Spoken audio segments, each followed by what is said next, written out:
Dans les propriétés des exposants, deux sont souvent confondus. Alors, il s'agit de celle-ci.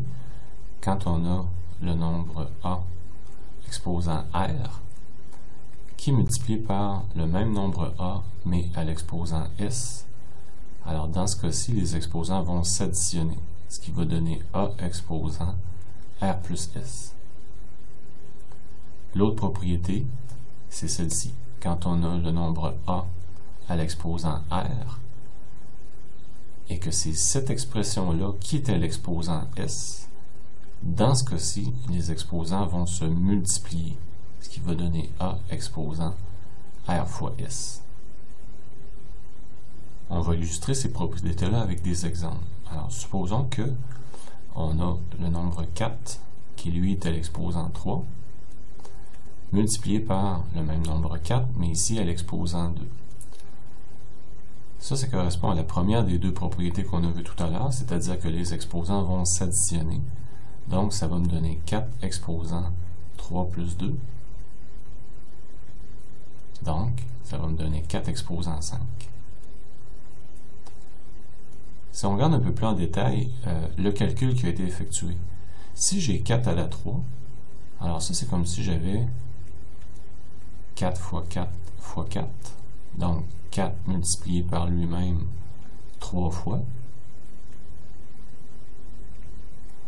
À ça, je vais multiplier 4 à la 2, c'est-à-dire 4 fois 4.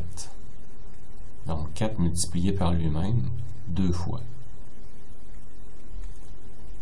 Alors, finalement, 4 est multiplié par lui-même combien de fois? Donc, on peut voir qu'il est multiplié par lui-même 3 fois plus 2 fois, c'est-à-dire 4 à la 5. Donc, on voit bien que dans ce cas-ci, les exposants vont s'additionner. Alors, un exemple pour illustrer la deuxième propriété. Si on a 4 exposant 3, mais que ceci est à l'exposant 2. Alors, la propriété des exposants nous dit que ça devrait nous donner 4 exposant 3 fois 2, c'est-à-dire 4 à la 6. Alors là aussi, on va regarder un peu plus en détail c'est quoi le calcul qui a été effectué. Si on a 4 à la 3 à la 2, alors ça signifie que j'ai 4 à la 3 fois 4 à la 3.